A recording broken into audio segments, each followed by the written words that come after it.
Jake Martinez walked through the massive corridors of Station Nexus Prime, his boots making soft sounds on the metal floor. The station was huge, bigger than any city he had ever seen back on Earth. Alien beings of all shapes and sizes moved. Around him, some walking on two legs like humans, others floating or crawling or moving in ways that seemed impossible. He adjusted the straps of his black backpack and kept walking toward Training Bay 7. The backpack was small and simple. Nothing fancy about it. It looked like something a college student might carry to class back home. Jake knew that his fellow cadets would probably laugh at it, but he didn't care. He had everything he needed. The Galactic Military Academy was the most important training center in known space.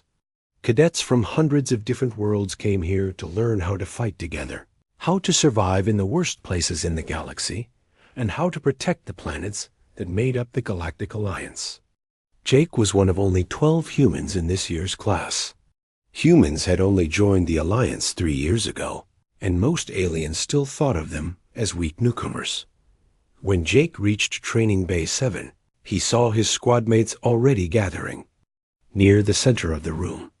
The bay was enormous, with a ceiling so high that clouds could form up there. Training equipment covered the walls, and holographic displays showed star maps and tactical information. The other cadets looked impressive. The Korathi were 8 feet tall, with bodies that looked like they were made of living crystal. Their skin was hard as diamond, and they were incredibly strong. One of them, who went by the name Rock in standard language, was adjusting a massive equipment harness that covered most of his chest and back. The harness had dozens of pouches, tool attachments, and what looked like small weapons. The Vex-Tai cadets were smaller, but moved with incredible speed. They had 4 arms and skin that could change color to match their surroundings. Their equipment consisted of lightweight packs that seemed to flow and shift as they moved. Jake watched one of them, whose name sounded like music when she spoke, testing some kind of sensor device. Then there were the Mercall, who came from water worlds and wore special suits filled with their home atmosphere. They moved slowly, but were known for being incredibly smart. Their equipment looked like small laboratories, full of scientific instruments and analysis devices. Jake found a spot near the back of the group and waited. He could feel the other cadets looking at him, and he heard some of them talking in their own languages. He didn't need a translator to know they were probably talking about his small backpack. A few minutes later, Commander Zixthek entered the bay. The commander was a hegemony officer, which meant he came from one of the oldest and most powerful species in the Alliance. He was nearly 10 feet tall, with a body that looked like a cross between a giant insect and a rhinoceros. His 4 eyes could move independently, and his mouth had sharp mandibles that clicked when he spoke. "Attention, cadets," the commander's voice boomed through the translation speakers placed around the room. "Today begins your final survival training exercise. You will be tested on everything you have learned over the past 6 months. Only those who pass this test will graduate and become officers in the Alliance military." The cadets stood straighter and paid close attention. Jake felt his heart beating faster. He had worked hard to get here, and he wasn't going to fail now. "Commander." Zixthak's 4 eyes scanned the group, and Jake noticed that the commander's gaze stopped on him for a long moment. The mandibles clicked in. What Jake had learned was usually a sign of disapproval. "The exercise will take place on Kethmar, a Class 5 death world in the Outer Rim territories," the commander continued. "The planet has defeated 3 colonization attempts. The atmosphere is toxic, the weather is deadly, and the native life forms are extremely dangerous. You will have 72 standard hours to cross 3 different hostile zones and reach the extraction point." Jake felt a chill run down his spine.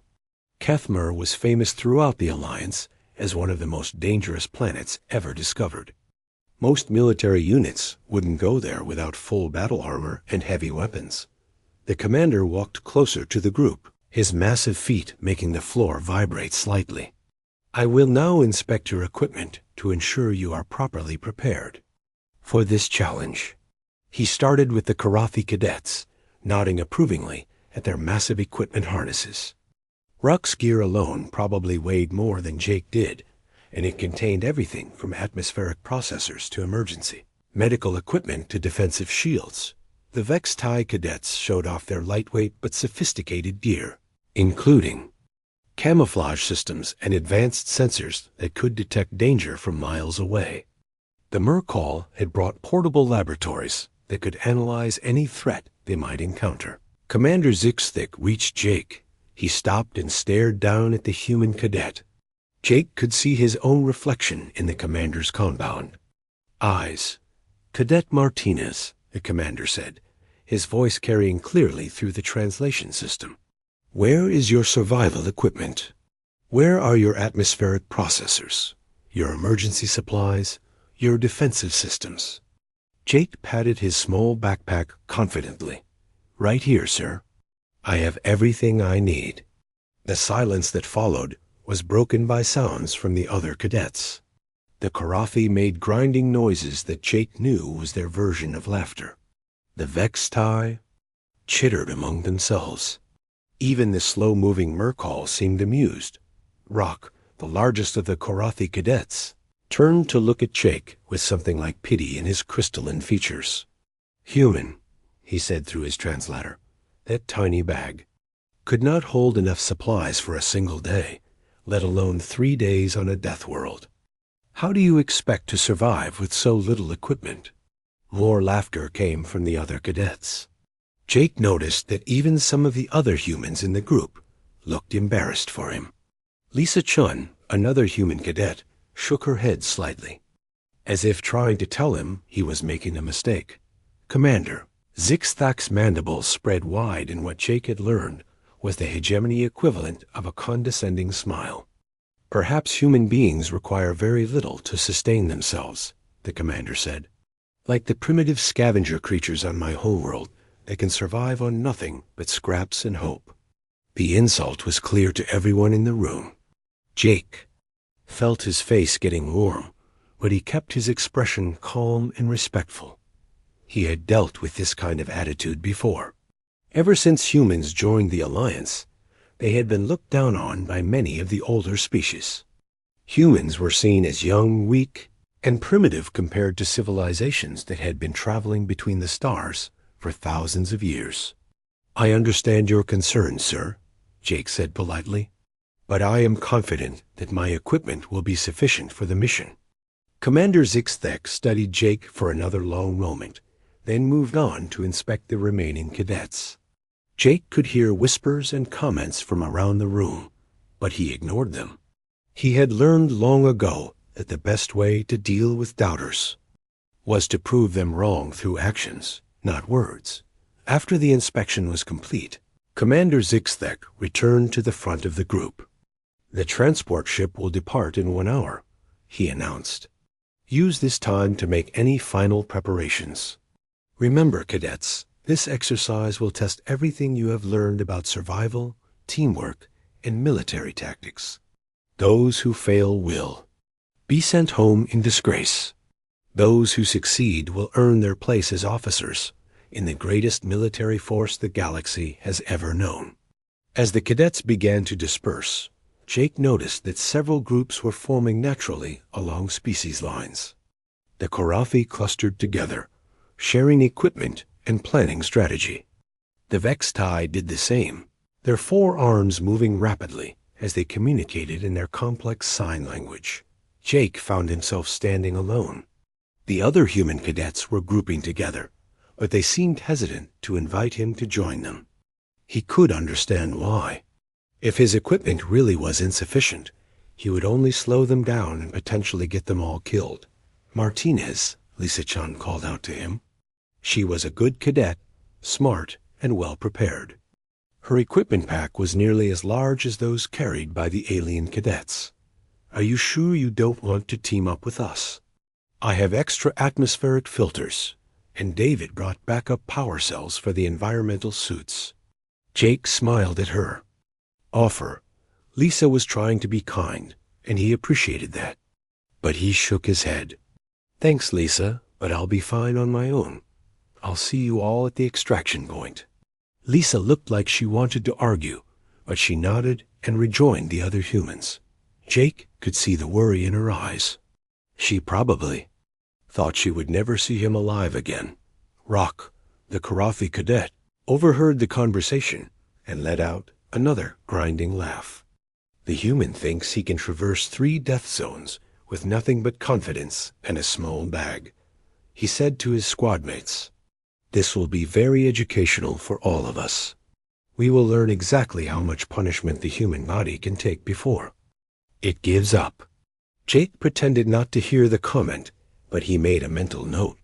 When this was all over, he was looking forward to seeing the expression on Rock's crystalline face.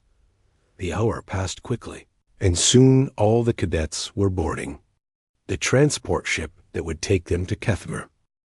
The transport ship shuddered as it entered Kethmer's atmosphere.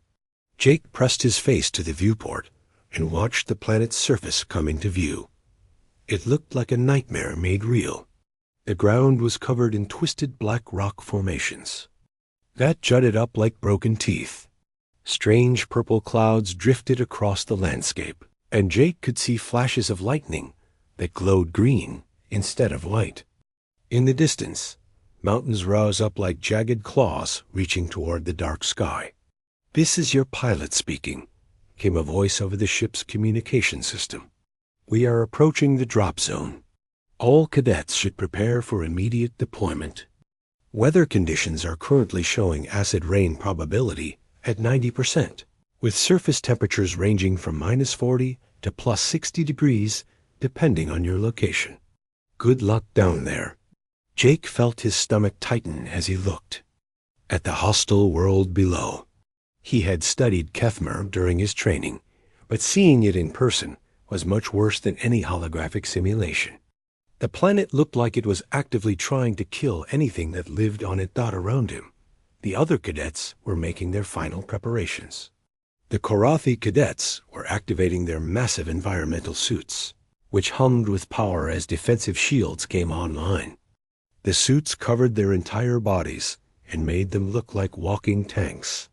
Jake could see status lights blinking on their chest panels, indicating that atmospheric processors, temperature regulators, and emergency medical systems were all functioning properly. The Vextai cadets were deploying their sensor networks, small floating devices that would scout ahead and warn them of dangers. Their equipment packs were expanding as various tools and weapons extended from hidden compartments.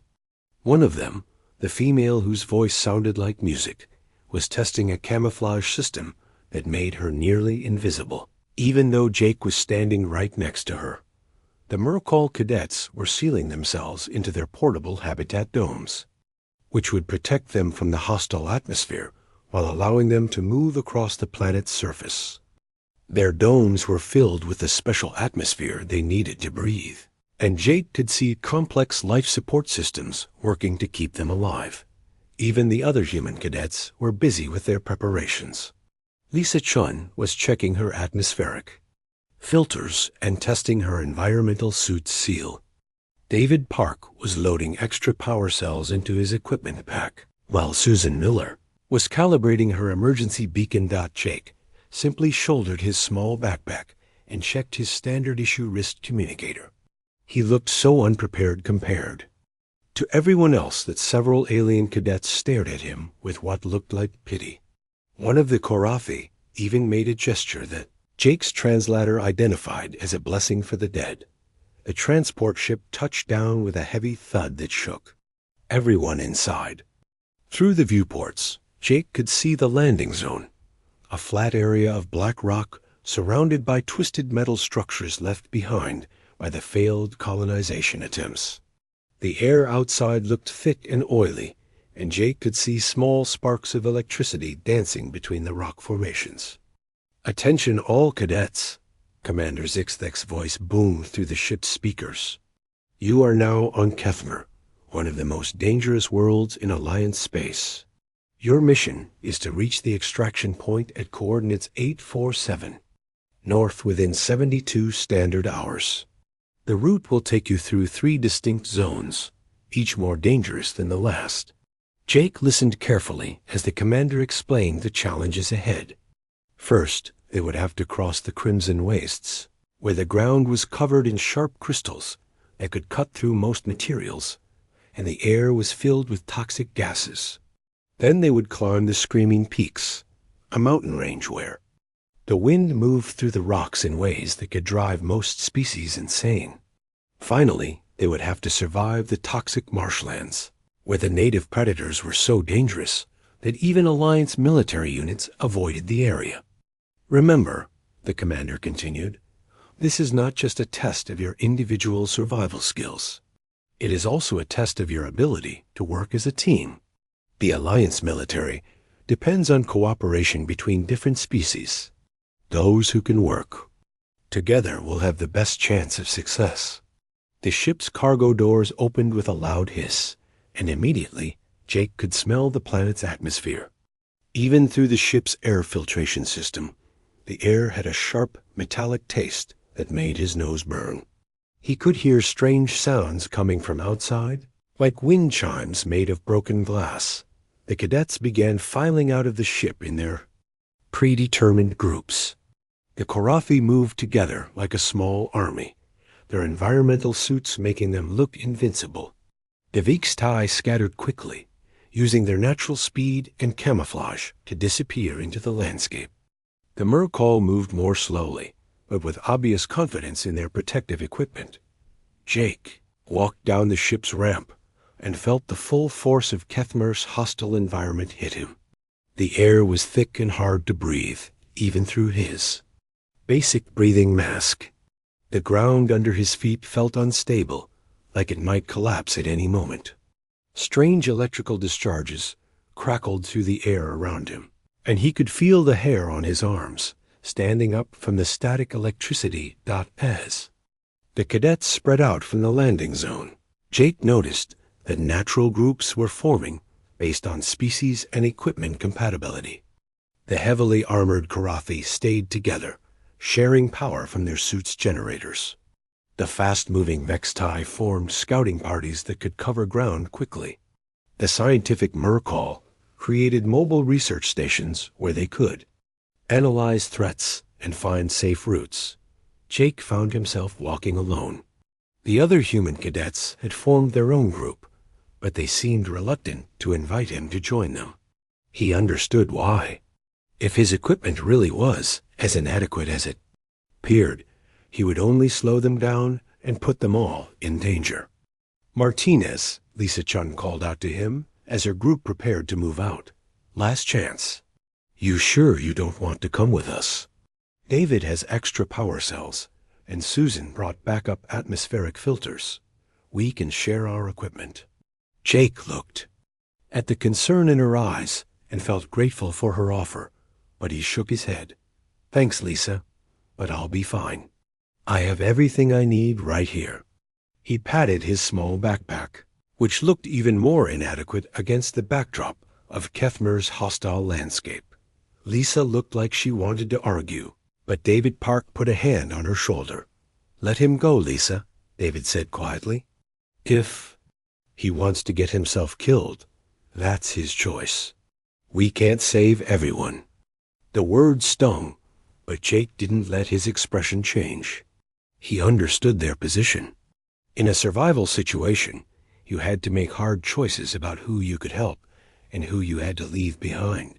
Rock, the largest of the Korathi cadets, overheard the conversation and let out his grinding laugh. The human thinks he can survive 3 death zones with nothing but a small bag and determination. He said to his squad mates, "This will be educational for all of us. We will learn exactly how long the human species can survive in conditions like this." Another Korathi cadet, whose crystalline body glowed with a faint blue light, looked at Jake with something that might have been sympathy. Perhaps we should offer to carry him, the alien suggested. Our suits have enough power to support additional. Wait, Rock's laugh grew even louder. Why should we slow ourselves down to save someone who was too foolish you bring proper equipment. If the human wants to die on this planet, that is not our responsibility. Jake pretended not to hear the conversation, but he made another mental note. When this exercise was over, he was going to enjoy seeing the looks on their faces. The groups began moving out across the wasteland, each following their own route toward the first checkpoint. Jake watched them go, noting how much noise their equipment made and how slowly some of them moved under the weight of their gear. The Karathi sounded like walking factories, their suits humming and clicking with every step. The Mercall moved even more slowly, their habitat domes requiring careful navigation over the rough terrain. Jake waited until the other groups were out of sight, then began walking in his own direction. He had studied the maps during the flight, and he had chosen a route that would take him through some of the most dangerous parts of the Crimson Wastes. It was a risky path that the other cadets would probably avoid, but Jake was confident it would be faster got as he walked. He began to feel the full effects of Kethmer's hostile environment. The air burned his lungs even through his breathing mask, and the electrical discharges in the atmosphere made his skin tingle uncomfortably. The ground under his feet was covered in sharp, crystal formations that would have cut through normal boots in minutes. After about an hour of walking, Jake felt the first drops of acid rain beginning to fall. The drops hissed when they hit the ground, and Jake could see small wisps of smoke rising from where they landed. This was one of Kethmer's most deadly features, rain that could eat through most materials in minutes. Around him, Jake could hear the sounds of the other cadet groups taking emergency shelter. He could see the Karathi powering up their defensive shields, bright energy barriers that would protect them from the acid. The Vextai were activating their emergency shells, armored coverings that would keep them safe until the rain passed. In the distance, Jake reached into his small backpack as the acid rain began falling harder around him. The drops were getting bigger and more frequent, hissing and smoking when they hit the crystalline ground. He could hear the sounds of panic from the other cadet groups in the distance as they scrambled to activate their emergency protection systems. What? Jake pulled from his pack, made several nearby alien cadets stop what they were doing and stare in complete shock. From the tiny backpack emerged a full environmental suit that seemed to unfold itself as it came out. The suit was sleek and silver, with integrated systems that were clearly more advanced than anything the other species were using. It had atmospheric processors built into the chest piece, radiation shielding woven into the fabric, and temperature regulation systems that glowed softly as they activated. The suit expanded to full size in Jake's hands, even though it had somehow fit completely inside his small pack. He stepped into it quickly and sealed it around his body just as the acid rain began falling in heavy sheets. The suit's systems came online immediately, and Jake felt the comfortable rush of clean, filtered air filling his lungs. Through his suit's visor, Jake could see a group of Vextai cadets who had taken shelter behind a large rock formation. One of them, the female whose name sounded like music, was staring at him with all four of her eyes wide open. Her translator was working overtime to process her rapid speech. How did you fit a complete environmental suit inside such a small container? She asked, her melodic voice carrying clearly through the communication system. That pack could not hold even the helmet of a standard suit, let alone a full system with life support. Jake checked his suit's readings and was satisfied that everything was working perfectly. The acid rain was bouncing harmlessly off the advanced material, and the suit's internal systems were keeping him comfortable despite the hostile environment around him. Human engineering philosophy, Jake replied through his suit's communication system. We believe in packing smart, not big. But the environmental suit was just the beginning. As Jake continued across the Crimson Wastes, he found himself facing challenges that required more equipment. When he reached a deep canyon filled with toxic gas, he reached into his pack again and pulled out a portable atmospheric processor that was somehow 3 times larger than his entire backpack. The device unfolded like a metal flower and began clearing the air in front of him, creating a safe path through the poisonous fumes. When he needed to cross a field of razor-sharp crystals that would have cut through normal boots in seconds, Jake pulled a pair of advanced protective boots from his pack. The boots were made from some kind of adaptive material that became harder than diamond when it contacted sharp surfaces, allowing him to walk safely across terrain that would have stopped most other cadets behind him. Jake could hear the communications chatter from the other groups as word spread about what they were seeing. The Karathi cadets were reporting impossible equipment readings to each other. The Mercall scientists were trying to calculate how Jake's pack could contain so much gear.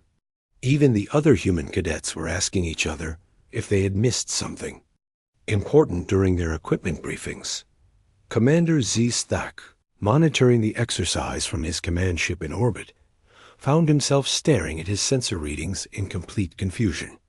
His ship's advanced scanners were tracking every cadet on the planet's surface, recording their equipment usage and survival techniques for later analysis. "Computer," the commander said to his ship's artificial intelligence system, "analyze the equipment manifest for Cadet Martinez." "Unable to comply, Commander," the computer responded in its calm, mechanical voice. "The human cadet's equipment exceeds standard container volume by approximately 847%. This reading appears to be an error in our scanning systems." Commander Zixthay's mandibles clicked together in confusion. His ship had the most advanced sensors in the Alliance fleet. They did not make errors like this. "Run a complete diagnostic on all sensor systems," he ordered. "Then run the analysis again." While the computer worked, Commander Zixthak watched the real-time feed from Jake's suit cameras. He could see the human moving across the dangerous landscape with an ease that seemed impossible for someone carrying such basic equipment. But the evidence was right there in front of him. Jake was not only surviving, he was thriving in conditions that were challenging even the most well-equipped alien cadets down on the planet's surface. Jake had reached the edge of the Crimson Wastes and was preparing to enter the foothills of the Screaming Peaks. The mountains rose up in front of him like a wall of black stone, with strange formations that looked like faces frozen in eternal agony. The wind that moved through these peaks made sounds that could drive most species insane, which was how the mountains had gotten their name. Jake could already hear the wind beginning to pick up, creating an eerie whistling sound that seemed to come from everywhere at once. He knew that most of the other cadets would have to use special audio dampening equipment to protect their minds from the other psychological effects of the mountain winds. He reached into his pack and pulled out what looked like a simple pair of headphones. But when he put them on, Jake felt his mind clear and focus in a way that was almost magical. The headphones were not just blocking the dangerous sounds. They were somehow filtering them and turning them into something peaceful and calming. As Jake began climbing into the mountains, he passed a group of Karathi cadets who were struggling with their heavy equipment in the thin air. Their environmental suits were working hard to provide them with enough oxygen, and Jake could hear the strain in their breathing as they climbed. Rock, the largest of the Karathi, was leading his group up a steep slope when he noticed Jake passing them with what looked like effortless ease. The human was moving faster than any of them, even though he appeared to be carrying almost no equipment at all. "How is the human moving so quickly?" Rock asked his squadmates through their communication system. "His pack contains no oxygen supplements, no climbing gear, no altitude adjustment systems. He should be unconscious by now." One of the other Karathi, whose name translated roughly to Stonebreaker, was monitoring Jake through his suit's external sensors. "His vital signs show no stress at all," Stonebreaker reported. "His heart rate is actually lower than it was at sea level. His oxygen levels are perfect. It is as if the altitude is not affecting him." Rock's crystalline features twisted into what might have been confusion or anger. That is impossible. Humans are supposed to be one of the weaker species. They should not be able to outperform us in conditions like this. But Jake was not just outperforming them, he was making it look easy. As the day progressed and the cadet groups moved deeper into the mountains, Jake continued to produce equipment from his impossible backpack. When he needed to traverse a cliff face that would have required advanced climbing gear, he pulled out grappling devices that seemed to defy the laws of physics. When he encountered a rock slide that blocked his path, he produced a small device that somehow moved tons of stone with what looked like anti-gravity technology. Each piece of equipment was more advanced than anything the other species had ever seen. And all of it came from a backpack that should not have been able to hold even a fraction of what Jake was pulling out of it. The other cadets were beginning to talk among themselves, sharing stories and theories about what they were witnessing. The Vexti scouts reported that Jake's equipment readings were off their scales. The Mercol scientists were frantically trying to come up with explanations that did not violate known laws of physics. Even the other human cadets were starting to wonder if Jake was really human at all. By the time the sun began to set over the screaming peaks, painting the sky in shades of purple and green, Jake had established himself as the fastest moving cadet in the exercise. He had crossed terrain that should have taken days in a matter of hours, using equipment that should not have existed. Commander Zixthak had given up trying to understand the sensor readings. His computer had run every diagnostic test possible and confirmed that all systems were working perfectly. The impossible readings were real. The commander opened a secure communication channel to Alliance Command. This was a situation that required immediate attention from the highest levels of military leadership. This is Commander Zixthak reporting. From Training Exercise 77 Alpha, he said into his communicator. I need to speak with someone in Alliance Intelligence immediately. We may have seriously underestimated human technological capabilities. Down on the planet Jake was setting up camp for the night in a sheltered area between two mountain peaks. He reached into his pack and pulled out what looked like a complete portable habitat, something that unfolded into a comfortable shelter with its own power supply, heating system, and communication array. As he settled in for the night, Jake smiled to himself. Tomorrow would bring even bigger surprises for his fellow cadets. The screaming peaks were just the beginning, and he still had plenty more equipment to show them. A small backpack sat next to him, looking as modest and unassuming as ever. But Jake knew that appearances could be very deceiving, especially when it came to human engineering.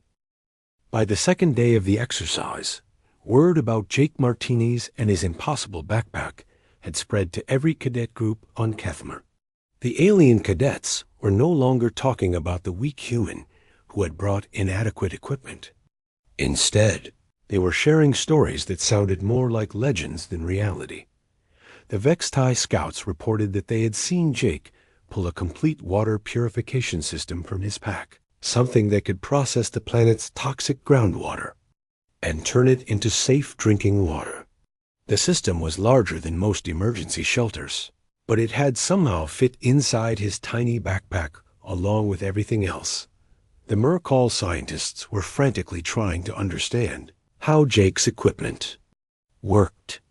Their sensitive instruments detected energy signatures from his gear that were unlike anything in their databases. Some of the readings suggested technology that was centuries ahead of what the Alliance had achieved.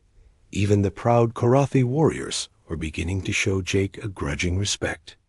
Rock, who had mocked Jake's small pack at the beginning of the exercise, was now telling his squadmates that perhaps they had underestimated human capabilities. Jake himself seemed completely unaware of the attention he was receiving.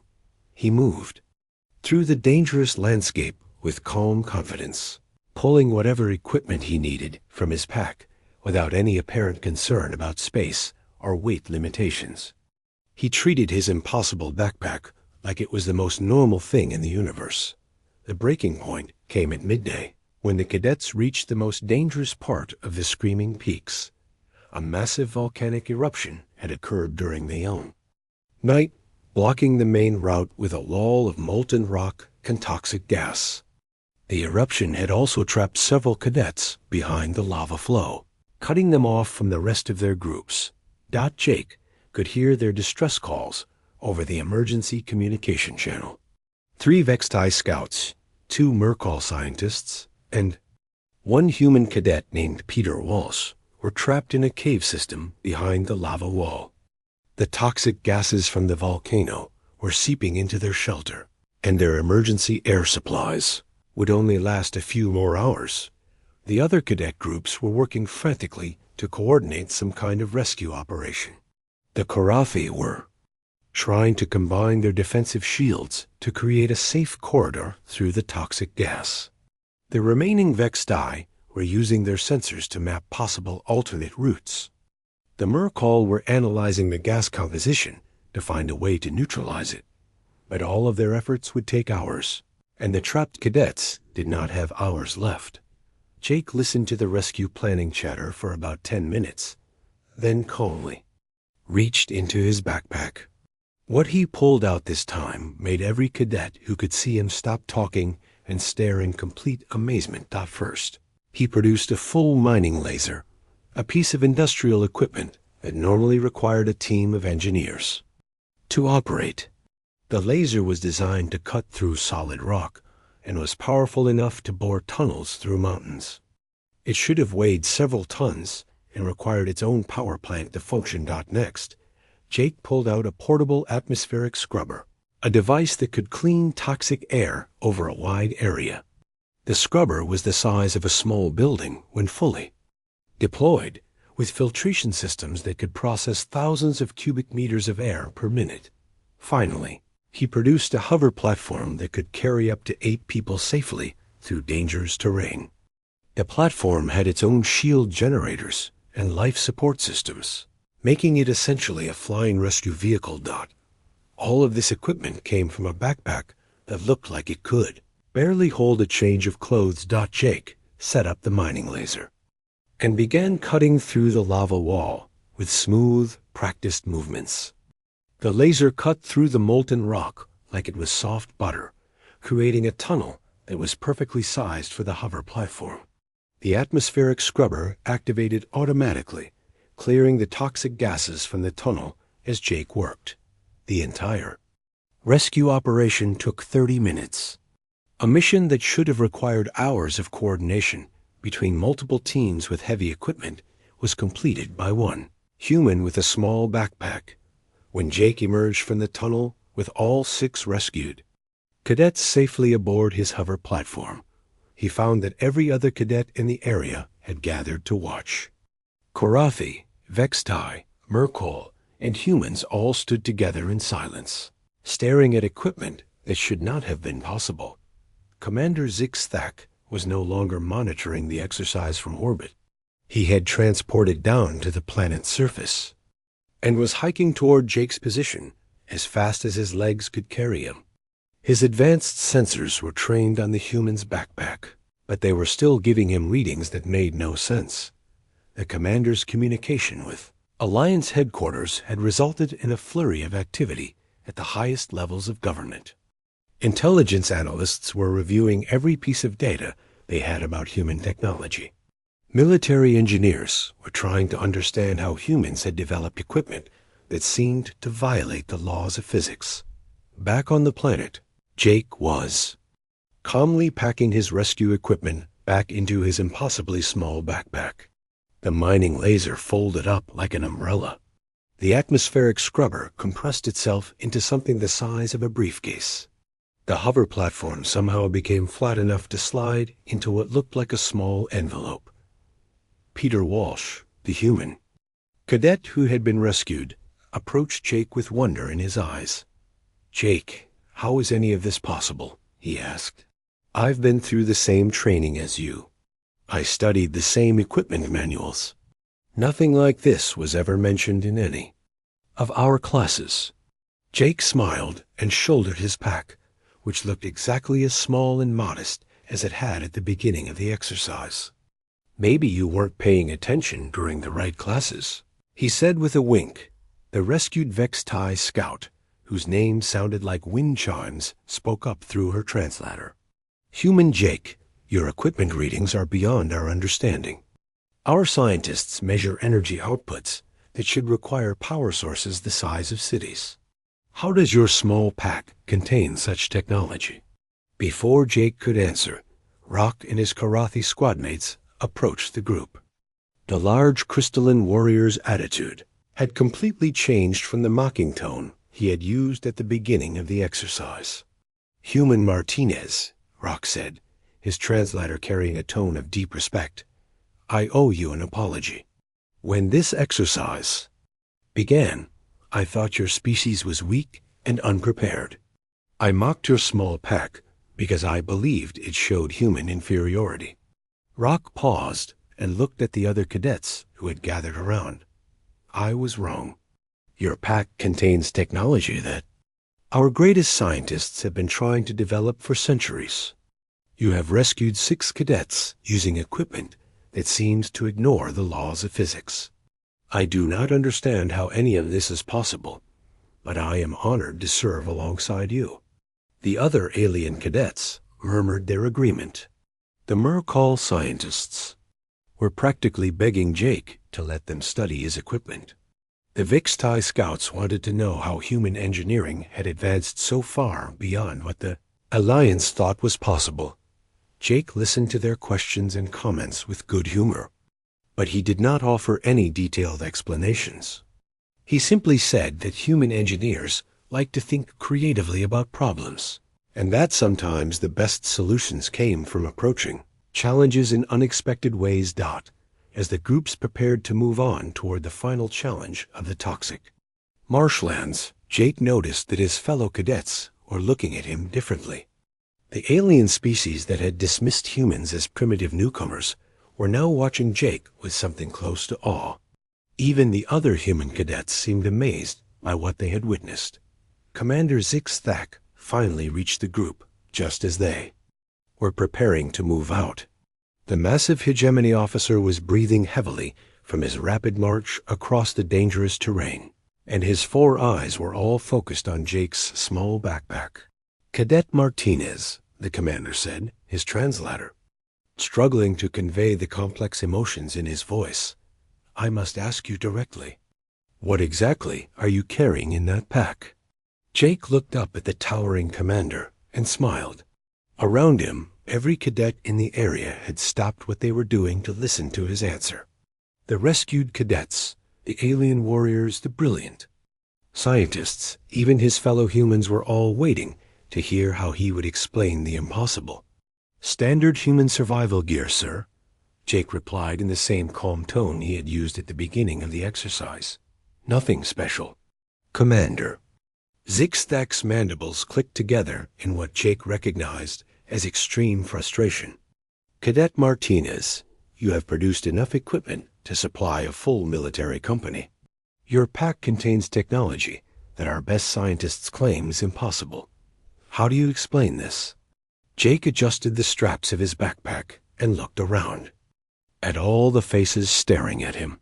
Alien and human alike, they all wanted answers to questions that challenged everything they thought they knew about technology and physics.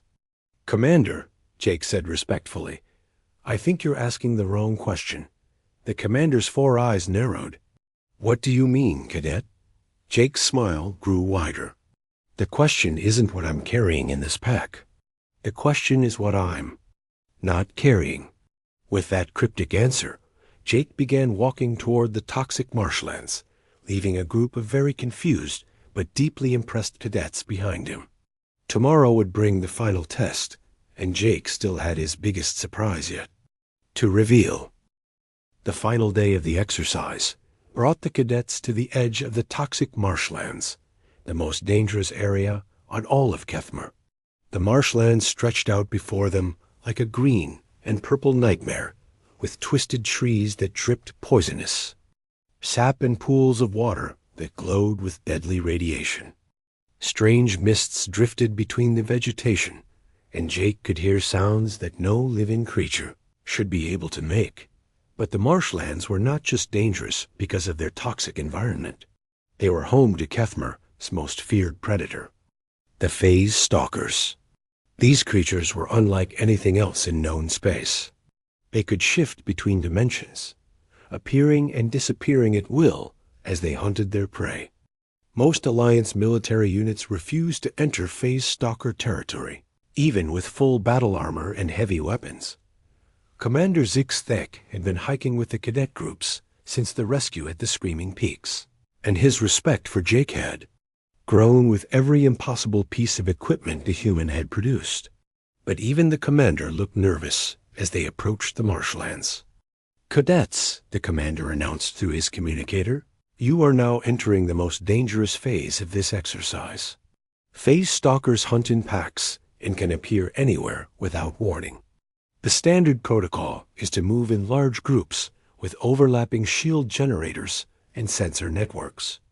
Do not separate under any circumstances." Jake listened to the safety briefing while studying the marshlands ahead. He could see movement in the mists, shadows that flickered in and out of existence like ghosts. The Phase Stalkers were all ready, watching them, waiting for the right moment to attack. The alien cadets began forming their defensive groups exactly as they had been trained. The Korathi activated their shield generators, creating overlapping energy barriers that would protect them from most forms of attack. The Vixtai deployed their sensor networks, trying to track creatures that existed in multiple dimensions at once. The Murkal set up their scientific instruments, hoping to find some weakness in the Phase Stalkers' abilities. Even the other human cadets were working together, sharing their equipment and coordinating their movements. Lisa Chun was calibrating her sensors, while David Park tested his emergency shields. Susan Miller was checking her weapon systems and making sure her communication gear was working properly. Jake simply walked into the marshlands alone, his small backpack the only equipment he carried. The first Phase Stalker attack came within minutes. Jake was walking along a narrow path between two pools of glowing water when the air in front of him suddenly shimmered and a creature materialized out of nowhere. The Phase Stalker looked like a cross between a giant spider and a shark, with multiple legs that ended in razor-sharp claws and a mouth full of teeth that seemed to exist in several dimensions at once. The creature lunged at Jake with impossible speed, its claws extended to tear him apart. Jake calmly reached into his backpack and pulled out something that made Commander Zixthek's blood freeze in his veins. It was a phase disruptor, a weapon that existed only in the most classified Alliance research files. The device was theoretical, technology that could lock interdimensional creatures into a single reality phase, making them vulnerable to conventional weapons. Alliance scientists had been trying to develop such a weapon for decades, but the power requirements were enormous, and the technology seemed impossible to miniaturize. Jake's phase disruptor was the size of a pistol. He pointed the weapon at the attacking Phase Stalker and pulled the trigger. A beam of energy that seemed to bend space itself struck the creature, and suddenly it became solid and visible in a way that Phase Stalkers never were. The creature stumbled, clearly confused by its sudden inability to phase shift between dimensions. Jake drew his standard-issue sidearm and put 3 shots into the creature's center mass. The Phase Stalker collapsed and died, something that should have been impossible without heavy military weapons. Within seconds, more Phase Stalkers began materializing around Jake. The creatures hunted in packs, and they were angry that one of their own had been killed. But Jake was ready for them. He fired his phase disruptor in a wide arc, and suddenly the entire pack of interdimensional predators found themselves locked into normal space. What followed was less a battle than a demonstration. The Phase Stalkers, stripped of their ability to phase between dimensions, were no match for a well-trained human with standard weapons. Jake moved through the pack like a dancer, his shots precise and deadly. In less than 5 minutes, all the phase stalkers in the area were dead. The silence that followed was broken by the sound of Commander Zixthix's communicator hitting the ground. The massive hegemony officer had dropped it in shock, his 4 compound eyes all focused on the small device in Jake's hand. "That weapon," the commander said in a voice barely above a whisper, "does not exist. Our best scientists say it cannot exist. The power requirements alone would need a generator the size of a battleship." Jake holstered the phase disruptor and continued walking toward the extraction point as if nothing unusual had happened. Behind him, the other cadet groups were emerging from their defensive positions, all of them staring at the dead phase stalkers scattered around the marsh.